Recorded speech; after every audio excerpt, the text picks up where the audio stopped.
Muy buenas noches, mis amados hermanos y amigos. Dios los bendiga a todos, Dios los guarde.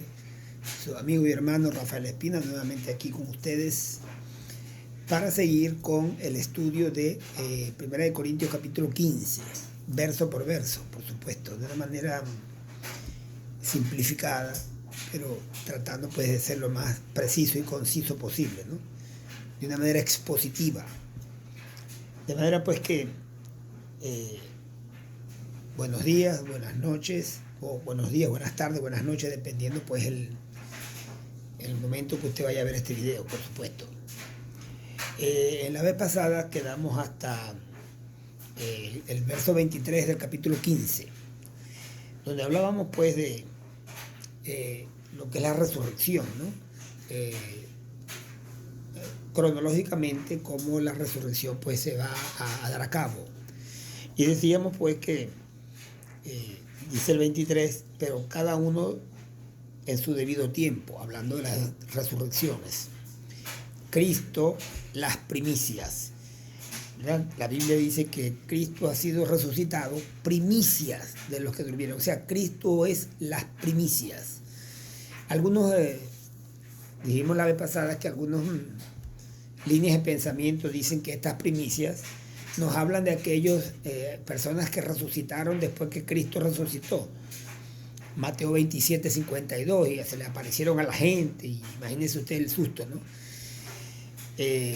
Yo en lo particular creo que se refiere a Cristo las primicias, como dice el capítulo 20, ¿no? Perdón, el verso 20 del capítulo 15.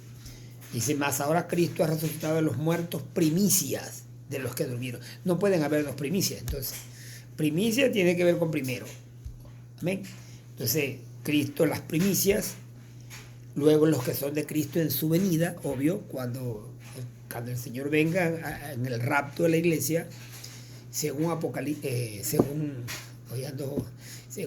Primera de Tesalonicenses capítulo 4, versos 16 y 17, Cristo mismo vendrá y desde las nubes convocará o hará un llamado a su iglesia, a su pueblo, a su novia, y serán pues arrebatados a las nubes, y obviamente las personas que están vivas, cristianas, seguidores de Cristo, sus cuerpos serán transformados para poder tener parte también en ese maravilloso viaje a la presencia misma del Rey de Reyes y Señor de Señores. Una vez me preguntó alguien que por qué tenían que ser transformados los cuerpos. Yo le dije, bueno, porque primero la Biblia dice aquí mismo en el Salmo, hoy ando con la lengua, bueno, pues aquí en 1 de Corintios 15 dice que la sangre y la carne no heredarán el reino de Dios. ¿Por qué? Porque es parte de la corrupción humana todavía, pues. Esa es mi apreciación primaria. Y la secundaria tiene que ver con que, así como un astronauta tiene que dotarse de una indumentaria especial para poder ir más allá de las nubes, más allá de la atmósfera, que no está diseñado para vivir en esa atmósfera cósmica, obviamente el tercer cielo va más allá de estos dos primeros cielos, que es un lugar espiritual, y no pudiésemos entrar con un cuerpo carnal animal, sino que tiene que ser con un cuerpo celestial, semejante al de Cristo cuando resucitó de entre los muertos. Y más adelante vamos a hablar de eso. Ahora mire bien. Entonces, Cristo las primicias, luego los que son de Cristo en su venida, y cuando en el capítulo 20 de Apocalipsis, verso 4, habla de que vi las almas de los decapitados, de los que por testimonio de Jesús, ese es el momento de la segunda venida de Cristo, después de estar los 7 años allá en las bodas del Cordero, que regresa pues a darle finiquito al gobierno del anticristo y a la fuerza del mal.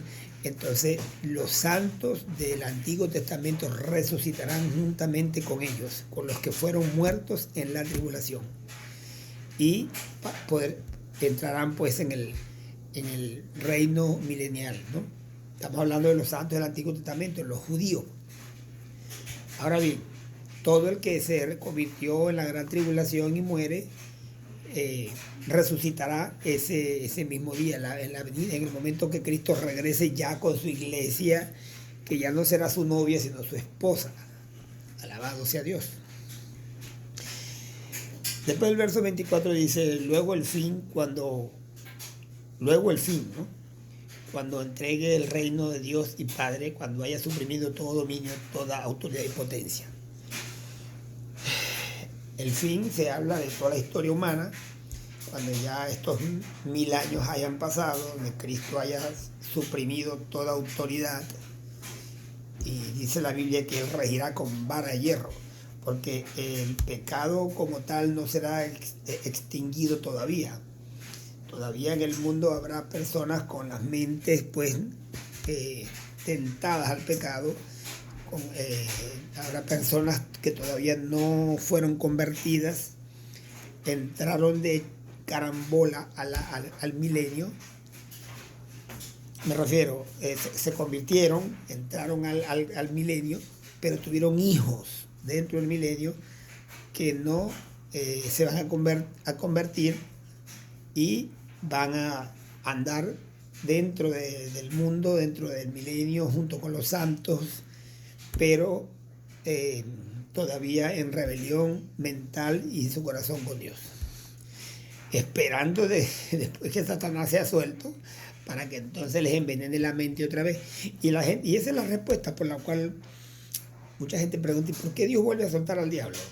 Cuando dice que el diablo será suelto, ¿no? Creo que es Apocalipsis 20, del 7 al 8.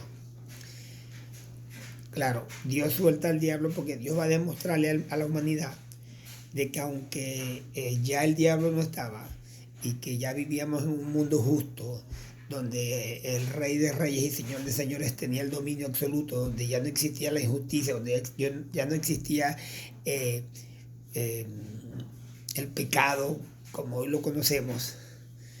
No obstante, los seres humanos siempre van a estar con la tendencia hacia el mal, porque hasta que no haya una regeneración total de todas las personas que conocen a Dios, y comience pues aquel cielo nuevo y aquella tierra nueva, siempre van a haber focos de maldad y de pecados, pero que no se van a poder manifestar, porque el Señor pues con vara de hierro actuará como regente, como rey, y va pues a evitar que el mal se disipe como ha pasado en todos estos 6000 años de historia humana, ¿no? Ahora bien, dice el 25, dice, luego el fin, cuando entregue el reino al Dios y Padre, cuando haya suprimido todo dominio, toda autoridad y potencia. Después que ya el diablo, en aquella última rebelión que habla Apocalipsis 20, versos 7 al 8, el diablo será encadenado y será juzgado y lanzado al lago de fuego por séculos seculores. Entonces ya Jesús tendrá dominio total del mundo y restaurará las cosas que en el cielo también fueron de alguna manera trastornadas, y ya tendrá dominio absoluto, y entonces le entregará el reino a su Padre. Aunque su reino va a ser eterno, no obstante será como Dios lo diseñó desde el principio, donde la Trinidad, Padre, Hijo y Espíritu Santo gobernarán en pleno. Por supuesto, Jesucristo como Rey y Señor y Mesías por el resto de la eternidad. Ahora bien, ¿por qué es necesario o es preciso que Él reine hasta que haya puesto a todos sus enemigos por debajo de sus pies? Una vez que Él haya suprimido todo dominio y ya tenga todo completamente controlado, el diablo atado y encadenado y juzgado y encadenado, entonces bueno, le entregará a su Padre el dominio completo, ¿no? Entonces comenzará pues la eternidad, pero siempre Cristo va a seguir siendo el regente, ¿no? Porque dice la Biblia que su reinado no tendrá fin. Y el postrer enemigo, o sea, el último que será destruido, es la muerte. Por eso le digo que en el milenio va a haber gente que va a morir. Por supuesto, la vida va a ser un poco más, bastante más longeva, porque estaba leyendo en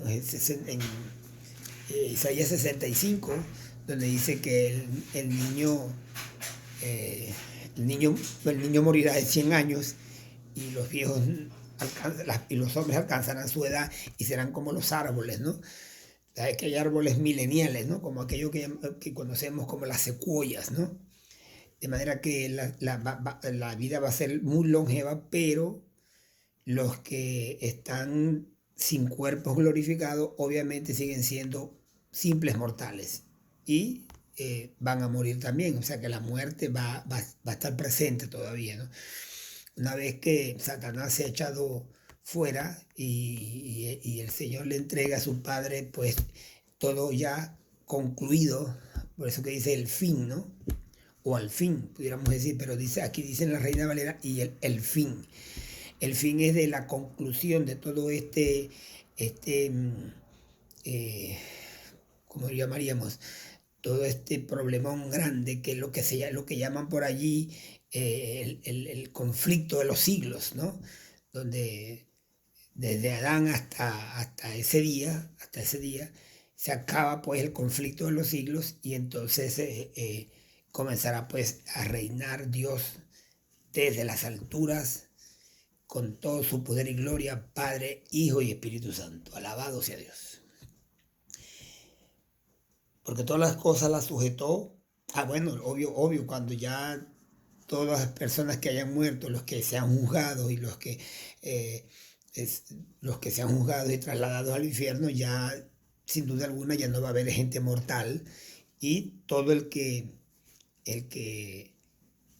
viva en el milenio sirviendo a Dios con cuerpos mortales, porque hay gente que se va a convertir sin duda, probablemente pueden morir y inmediatamente adquirir ese cuerpo glorificado para poder vivir pues para siempre. Porque todas las cosas las sujetó debajo de sus pies. Y cuando dice que todas las cosas las sujetó, que todas las cosas han sido sujetas a él, claramente exceptúa aquel que le sujetó a él todas las cosas. Sin duda, Dios le sujetó a él todas las cosas y exceptúa a Dios, al Padre, sin duda alguna, porque dentro de la Trinidad el Padre está en el escalafón superior. Después en segunda persona viene el Hijo y por supuesto en tercera persona viene el Espíritu Santo. Y no me diga que, no me pida que le explique lo que es la Trinidad como tal, porque esto es un misterio completamente grande, lo que se llama la tripostática de Dios. Pero entendemos que por autoridad, el mismo Jesús lo dijo, que el Padre estaba por encima de él. Pues.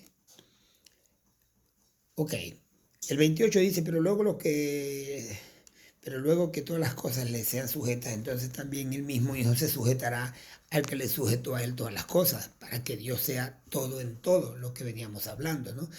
Jesucristo va a ser el Rey, pero sobre Jesucristo va a estar el Padre como autoridad suprema, ¿no? De otro modo, ¿qué harán los que se bautizan por los muertos? Entonces, si en realidad los muertos no resucitan, vuelve a entrar nuevamente en el tema. No es que lo haya dejado, pero después que aclara estas cosas, el apóstol magistralmente comienza a hablar y a decir que ¿qué harán los que se bautizan por los muertos? Esto de que se bautizan por los muertos se ha discutido bastante, ¿no?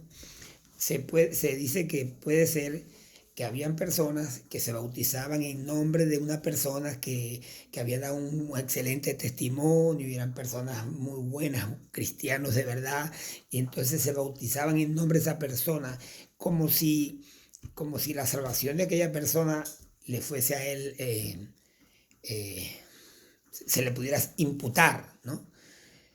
Ahora, el otro caso es que hay personas que se murieron sin haberse bautizado, y entonces las personas que estaban vivas se iban a bautizar, entonces se bautizaban en el nombre del muerto, como para que el bautismo de él lo cubriera y fuera salvo. Como si el bautismo pues tiene algo que ver como la salvación. O sea, me salvo porque me bauticé. No, la Biblia enseña que el bautismo obviamente es una ordenanza, sin duda alguna, ¿no?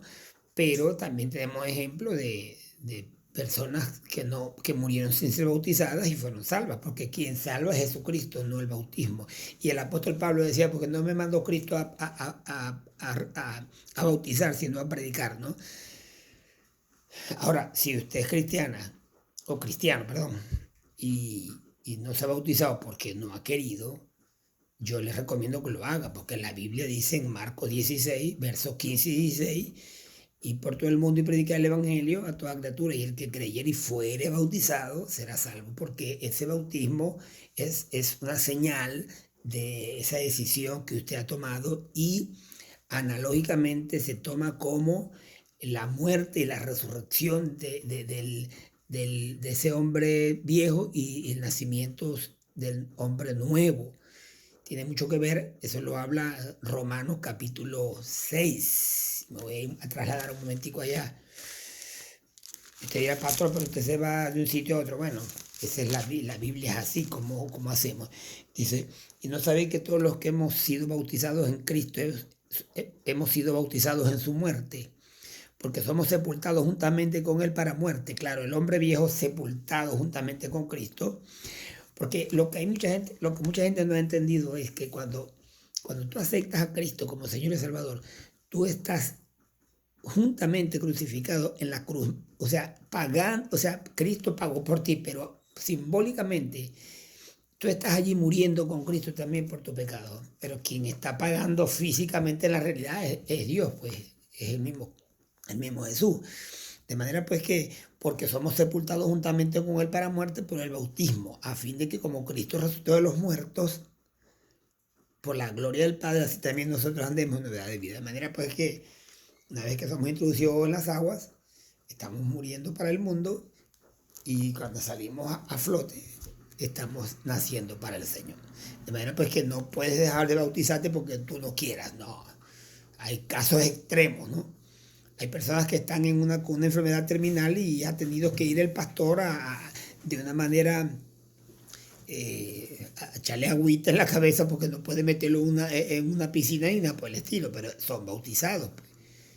De manera, ¿cómo se le llama eso?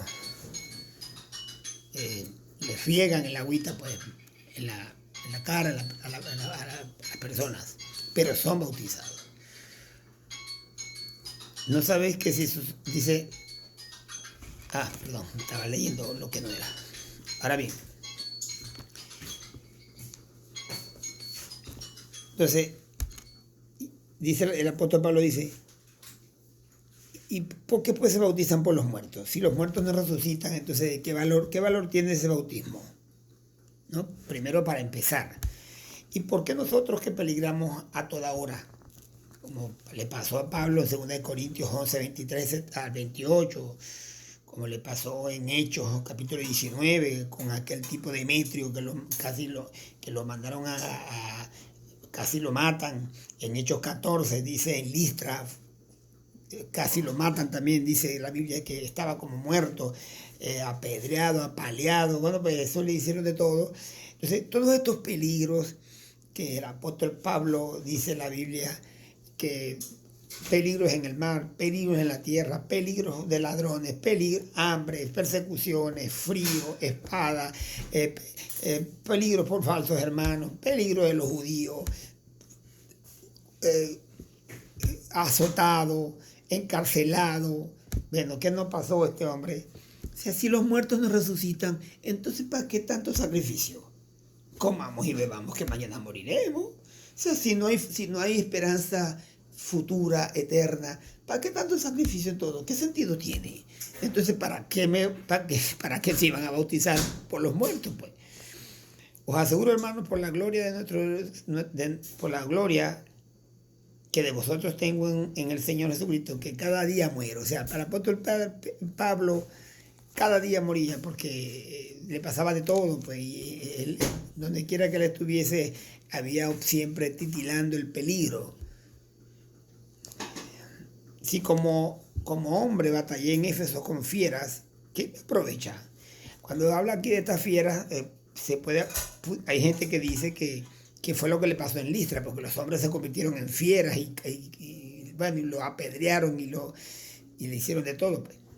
El hombre, el ser humano, cuando odia, cuando tiene ira, se convierte en una verdadera fiera. Pero también se puede creer o se puede inferir que él tuvo en esos largos viajes que hizo, quizás cuántas fieras en el camino se consiguió, pues qué sé yo, leones, porque en esa época los leones eran muy comunes, sobre todo en el Asia, ¿no? Entonces, o sea, en cualquier parte que usted caminara donde haya monte, donde no haya buena civilización, podía haber una fiera y atacarte, pues definitivamente hombres morían, y hoy por hoy eso sigue existiendo. ¿Cuántas personas no mueren en el África y en el Asia y en muchas partes atacadas por fieras y todo ese tipo de cosas, ¿no? Ahora bien, si como en hombre batallé en Efeso contra fieras, que me aprovechan si los muertos no resucitan? Si comamos y bebamos porque mañana moriremos. No es rey, las malas conversaciones corrompen las buenas costumbres. Claro, y esta palabra aquí, en las malas conversaciones, se traduce en el griego malas compañías. O sea, a veces hay personas que dicen, bueno, no, yo tengo mis amigos, yo me reúno con mis amigos, yo soy cristiano, ellos no, pero... Y no es que no podemos tener amigos inconversos, pero esa conchupanza, esa amistad muy prolongada y muy, qué sé yo, que se abraza con mucha fuerza con personas inconversas, no son convenientes. Porque ¿qué te van a dar esas personas a ti? Dime tú. ¿Qué nos van a dar? ¿Qué vamos a recibir de ellos? En cambio, del pueblo de Dios, sí, porque nos hablamos el mismo idioma, pues. Hablando desde la fe, ¿no? Pero bueno, hay gente que dice que las malas conversaciones o las malas compañías corrompen las buenas costumbres, sin duda alguna. Velad debidamente y no pequéis, porque algunos no conocen a Dios, y para vergüenza vuestra lo digo. Eso no tiene mucho que explicar. Pero dirá alguno, ¿cómo resucitan los muertos? ¿Con qué cuerpo vendrán? Pregunta alguien, pues. Y el apóstol Pablo dice, necio, lo que tú siembras no se vivifica, sino muere antes. Ustedes siembran un grano de maíz verde y no nace. Tiene que estar bien seco. Cualquier grano, los granos se guardan en graneros y se espera un tiempo que ellos estén secos completamente, o sea, muertos completamente. Usted agarra un grano de maíz seco y lo parte en dos y es completamente seco, o sea, no tiene vida, pues. Es paradójico, porque cuando está verdecita todavía está tierno y usted puede ver vida allí, no células vivas, o sea, las puede ver, no, porque es microscópico, pero se sabe pues que todavía está vivo. Hasta que no muere, entonces no sale el grano vivo nuevamente, pues, o el nuevo grano. Lo que tú siembras no es el cuerpo que va a salir. O sea, cuando tú siembras un maíz o un trigo, lo que va a salir no es un grano igualito a ese al que sembraste. Todo esto es una analogía, ¿no? De la resurrección de los muertos. Cuando una persona muere, la sepultan y viene el Señor a buscarlo, es resucitado, pero el cuerpo que salió obviamente no es el mismo porque está completamente deteriorado, pero anatómica, biológicamente tampoco es el mismo, porque es un cuerpo que no posee sangre, sino que tiene una estructura molecular distinta, capaz de poder entrar a aquel reino celestial. Alabado sea Dios. Y lo que siembra no es el cuerpo que ha de salir, sino el grano desnudo. Cuando usted pone un granito, que usted ve naciendo esa matica, se ve que está desnuda completamente, viene lo que llaman los cotiledones abriendo, ¿no? Y lo que siembra no es el cuerpo que ha de salir, sino el grano desnudo, ya sea de trigo o de otro grano.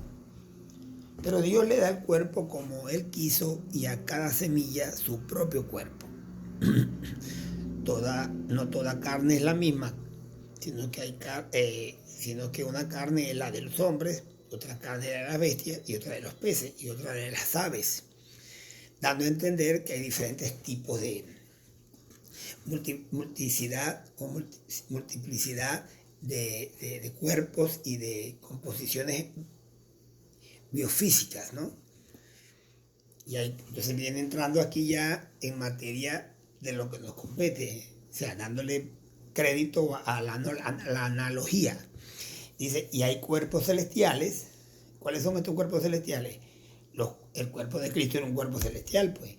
Y el cuerpo de los ángeles son cuerpos celestiales. Y hay cuerpos terrenales, que son los nuestros. Pero una es la gloria de los celestiales y otra es la gloria de los terrenales. Sin duda, los cuerpos celestiales no pueden hacer cosas que el cuerpo terrenal puede hacer. Por ejemplo, como reproducirse, pues. Para mejor ejemplo que ese no, porque la Biblia dice que los ángeles son asexuales. Pero los cuerpos terrenales no pueden hacer lo que los cuerpos celestiales pueden hacer.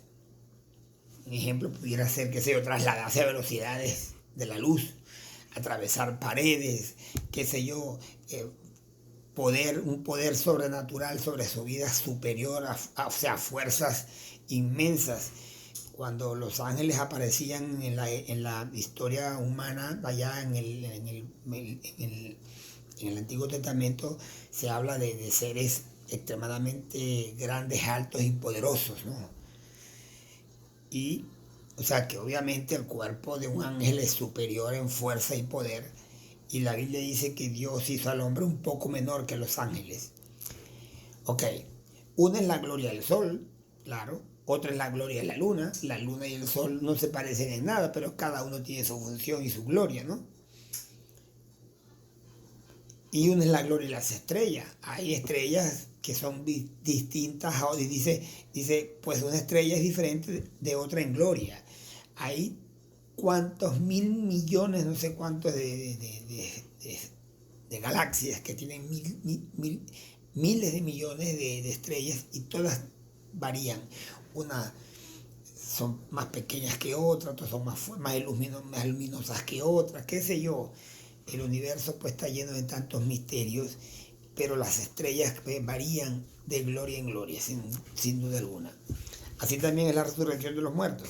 Se siembra en corrupción, obvio, cuando la persona es enterrada, se enterró en corrupción, en un cuerpo que se va a deteriorar, que se va a corromper, que se va a podrir, que se lo van a comer los gusanos, y por supuesto en corrupción también por el pecado, ¿no?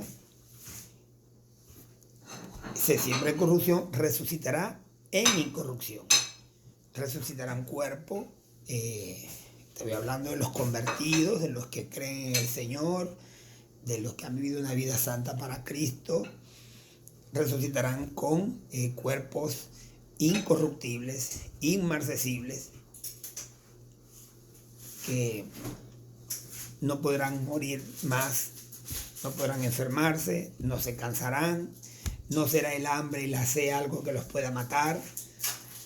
En fin, por eso es que tienen vida eterna, pues, porque pueden hacer todas esas cosas. Se siembra en deshonra. Bueno, hay incorrupción también, porque no tiene nada que ver con el pecado, ¿no? Por eso que dice que lo corrupto no heredará la incorrupción, lo mortal no heredará la inmortalidad, ¿no? Lo dice más adelante en el capítulo 15, versos 51-52. Se siembra en deshonra, claro. El hombre pues está en deshonra ante Dios, y ese cuerpo allí muerto, que no pudo evitar la muerte, está deshonrado, pues. Se resucitará en gloria. Se siembra en debilidad, se resucitará en poder. Está haciendo un contraste pues entre el cuerpo muerto, el